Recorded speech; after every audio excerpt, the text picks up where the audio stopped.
Hello, my dear students. Here we are going to start a new journey, that is English grammar, spice of the language. कोई भी एक language को अच्छी तरह उसमें master करने के लिए यानी अच्छी तरह उसको समझने के लिए proper talking, proper writing, we should learn the grammar perfectly. We should go deep inside the grammar to know the language well. So, यहाँ पर हम हमारा ग्रामर का सफ़र, ग्रामर का जो जर्नी है स्टार्ट करने जा रहे हैं.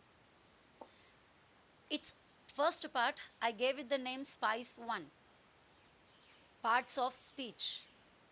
पार्ट्स ऑफ स्पीच का भी थोड़ा सा लेंथी है, इसीलिए मैंने दो सेपरेट पार्ट किए हुए हैं. The first part that is part A. First of all, what do you mean by parts of speech? आपको पार्ट्स ऑफ स्पीच बोलने पे क्या समझता है? What is parts of speech? और हम क्यों सीखें ये पार्ट्स ऑफ स्पीच? क्यों ज़रूरत है पार्ट्स ऑफ स्पीच के बारे में जानने का? So first let us see what is the meaning of parts of speech, और which words are called parts of speech.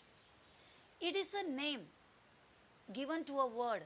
English language में हम जब बात करते हैं या कोई भी लैंग्वेज में बात, इवन हिंदी में बात करते हैं, तो बहुत सारे वर्ड्स, बहुत सारे शब्द हमारे सामने आते हैं, वो सेंटेंस में होता है. वैसे वो सेंटेंस में वो शब्द को क्या नाम दिया है, यानी it's a name given to a word in sentence. Parts of speech यानी अलग अलग काइंड ऑफ वर्ड्स है जो सेंटेंस में आए हैं, and according to its role it is given a name.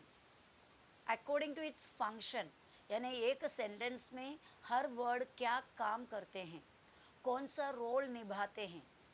अभी फॉर एग्जांपल मैं एक सेंटेंस बोल रही हूँ कि Ram and Lakshman are brothers.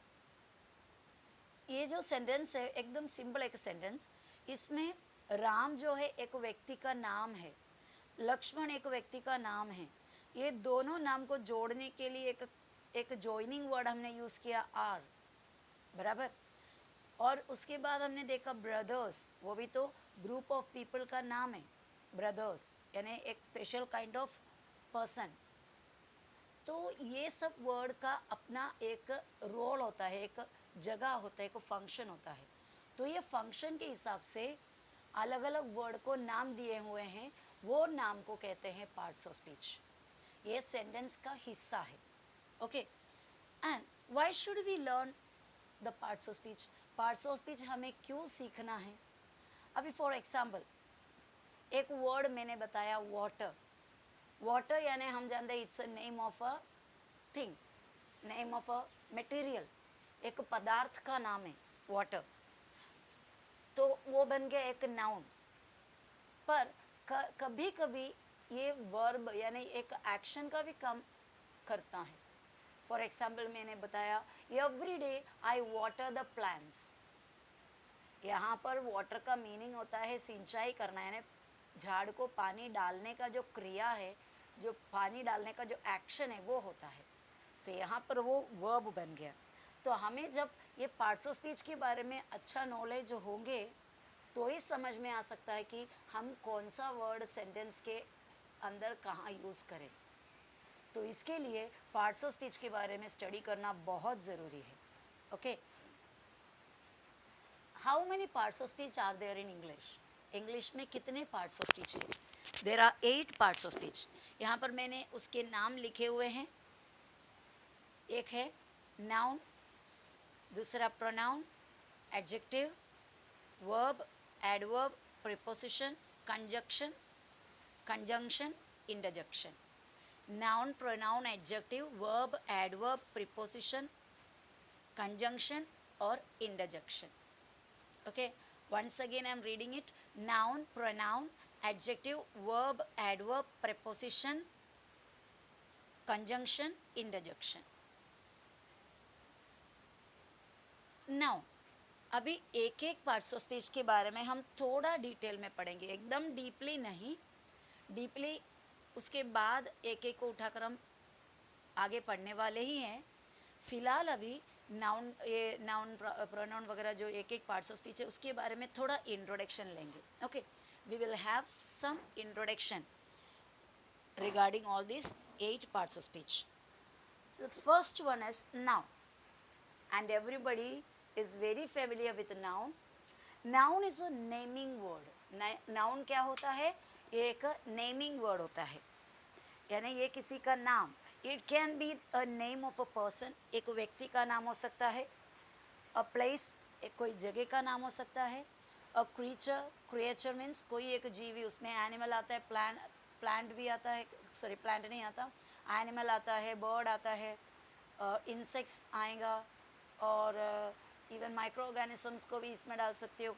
Anything, any reptiles हो सकता है. All these together we can say that creature. बराबर. तो ये क्रिएचर्स पूरा आ सकता है. कोई प्लांट का नाम आ सकता है, कोई थिंग, कोई सामान, कोई चीज़, कोई ऑब्जेक्ट का नाम हो सकता है, कोई आइडिया, यानी हमारे सोच में जो आइडिया आया है वो आइडिया का नाम, वो भी नाउन हो सकता है.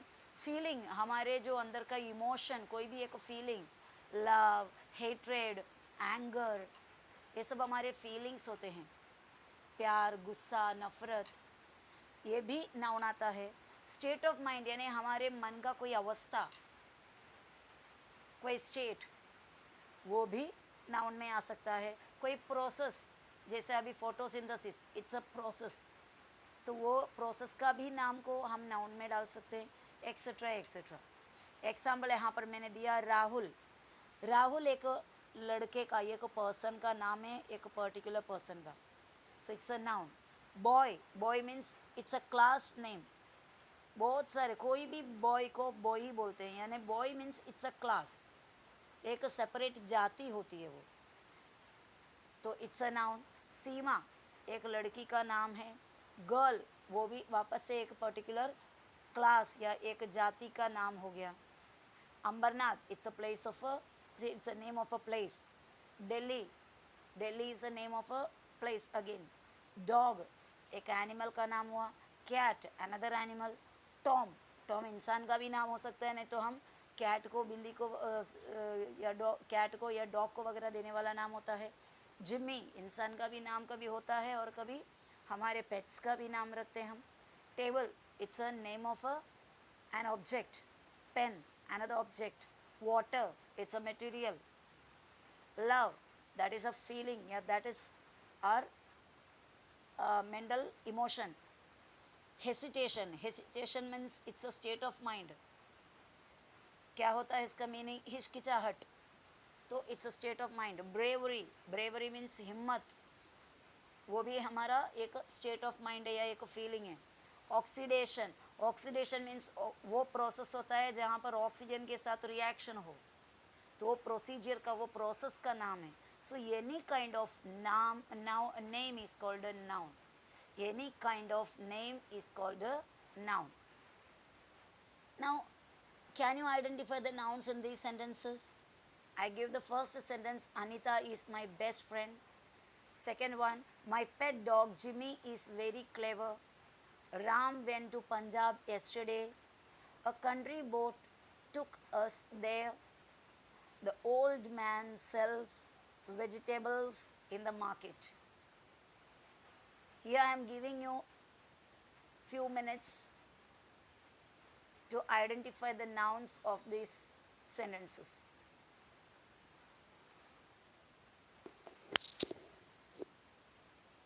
Okay, let's see.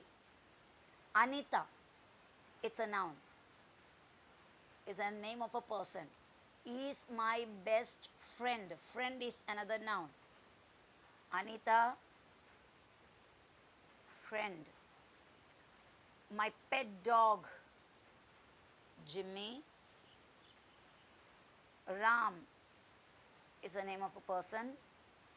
Punjab, name of a place. A country boat, country boat means गाँव का जो नाव होता है छोटा सा, ब्लैक कलर का. Country boat, we can, otherwise we can consider only boat also. The old man, vegetables, and the market. Man is a person, vegetables, it's name of thing, market is the name of a place, particular area. So all these are examples of nouns.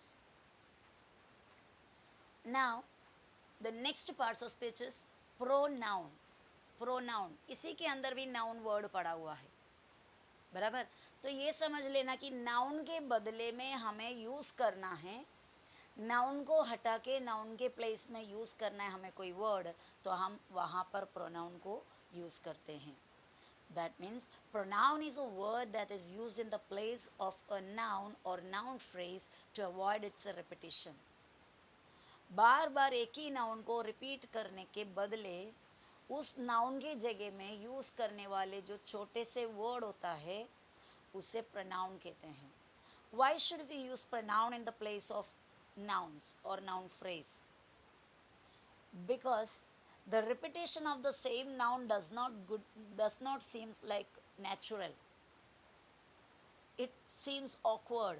अजीब लगता है अगर same नाम बताएंगे तो। Suppose अभी एक व्यक्ति बात कर रहे हैं कि मेरा नाम शबाना है, शबाना एक लड़की है, शबाना का घर अंबरनाथ में है, शबाना की मम्मी शबाना से बहुत प्यार करती है, शबाना की मम्मी और शबाना मिलकर घर के सारे काम करते हैं, शबाना का पापा रोज़ शबाना को लेकर मार्केट जाते हैं। कितना बार वो शबाना शबाना हम रिपीट करते हैं, इट फील्स ऑकवर्ड, हमें वो अजीब लगता है। So instead of that repetition better we can use proper pronouns in that place. यहाँ पर मैंने pronouns का बहुत सारे examples दिए हुए हैं। I, me, my, mine, you, your, we, us, our, he, him, his, she, her, it, its, they, them, their, etc. etc. और भी है। Now let us understand the pronouns with the help of sentences. Okay, यहाँ पे मैंने कुछ sentence को एक group में बना कर दिया हुआ है, some meaningful sentences. Okay, you have to change the nouns, the repeated noun. First time you will use the noun, but after that the repetition should be avoided by using pronouns. तो यहाँ पर दिया रानी tales, Rani बोलती है, यानी ये जो जितना भी आगे बोल रहा है वो रानी बोल रही है, क्योंकि यहाँ पर एक इन्वर्टर कॉमा दिया हुआ है। इसका मतलब रानी का कहने पे, रानी के शब्दों में है वो। रानी टेल्स यानी रानी बोलती है, Julie is Rani's best friend, Julie Rani की सबसे अच्छी दोस्त है। Julie is a beautiful girl, Julie एक सुंदर लड़की है। Julie has a younger brother, Julie को एक छोटा भाई है। Julie and Julie's younger brother come to Rani's house every evening to play with Rani. Julie और जूली का छोटा भाई रानी के घर में रोज़ शाम को रानी के साथ खेलने आते हैं। हर जगह रानी और जूली रिपीट हो रहा है। जब रानी ये बोलती है तो हम रानी टेल्स तो वैसे रहेंगे, और उसके बाद अगर रानी बोलती है तो जूली इस रानी बेस्ट फ्रेंड बोलेंगे, यानी जूली रानी का बेस्ट फ्रेंड है बोलेंगे, या फिर जूली मेरा बेस्ट फ्रेंड है बोलेंगे। रानी खुद यहाँ पर बात कर रही है, तो रानी खुद से बात कर रही है तो रानी इस तरह बोलेंगे, जूली मेरी बेस्ट फ्रेंड है। जूली एक ब्यूटीफुल गर्ल है बोलने के लिए वो क्या यूज़ करेगी, वो एक सुंदर लड़की है, उसका एक छोटा भाई है, वे दोनों मेरे घर में रोज़ शाम मेरे साथ खेलने आएंगे। चेंज हो जाएगा मैं और वे वगैरह वर्ड्स यूज़ करके।